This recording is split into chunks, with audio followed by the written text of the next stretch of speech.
Chemical kinetics का order और molecularity पर बेस्ड एक बहुत ही इंपॉर्टेंट कॉन्सेप्ट, इसको बोलते हैं स्यूडो मॉलिक्यूलर रिएक्शंस। जनरली जो एलिमेंट्री रिएक्शंस होते हैं उसमें मॉलिक्यूलरिटी और ऑर्डर बराबर बराबर होते हैं, लेकिन जब रिएक्शन कंपोजिट नेचर का होता है तो मॉलिक्यूलरिटी और ऑर्डर बराबर नहीं होते हैं। लेकिन एक स्पेशल तरीके का रिएक्शन होता है जिसमें कोई एक पर्टिकुलर रिएक्टेंट एक्सेस में हो जाता है। जैसे अगर समंदर है और उसमें आप 2 लोटा पानी डाल दीजिए या निकाल लीजिए तो उसके वॉल्यूम में कोई फर्क नहीं आएगा। जैसे आपके घरों में एलपीजी के साथ ऑक्सीजन का रिएक्शन होता है, लेकिन ऑक्सीजन नेचर ने एक्सेस में दिया है तो उसके कंसंट्रेशन में कोई चेंज नहीं आता है। जिसके कंसंट्रेशन में चेंज नहीं आता उसको हम रेट लॉ में लिखते ही नहीं हैं। क्लियर है? जैसे आप देखेंगे अगर मैं एस्टर का हाइड्रोलिसिस करता हूँ वाटर के साथ तो वाटर एक्सेस में होता है तो रेट लॉ में वाटर का ऑर्डर क्या हो जाएगा, 0 हो जाएगा।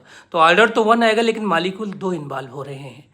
तो अगर किसी रिएक्शन में ऑर्डर 1 हो और मॉलिक्यूलरिटी या तो 2 हो या 2 से ज़्यादा हो तो उसको बोलते हैं स्यूडो यूनिमॉलिक्यूलर रिएक्शन।